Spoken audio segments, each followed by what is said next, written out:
Filipinos are overdressed, ganon-ganon. Fight me. May pag ganon pa yung talagang naghahamon. Ang sa akin lang, alam mo kung ano masasabi ko doon? Ano naman kung overdressed kami sa airport? Diba?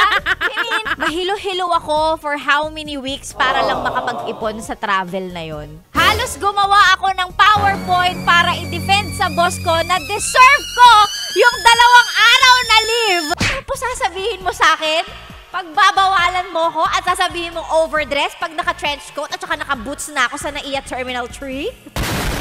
Diba? Ano ba? Bakit napakamareklamo ninyo? Wala kayong pakilamero. Di naman pera ninyo yung gagamitin namin pang-travel. At saka, bakit? Yung mga Miss Universe nga, pagka nasa airport, naka-send-off party, naka-dress eh. Tapos kami, naka-trench coat, naka-boots, sasabihin nyo, overdressed kami. Ano?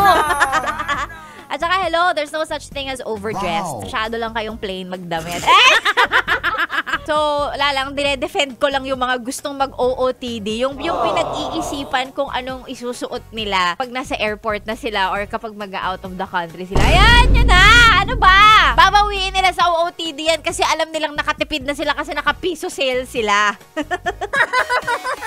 Napayes ka ba sa napanood mo, yes friend? Alam mo na ang gagawin mo, ha? Hit like and subscribe. And click the notification bell para ma-update ka namin. Kung gusto mo, mag-comment ka pa. Hindi ka namin iisnabin. Go, yes, friend!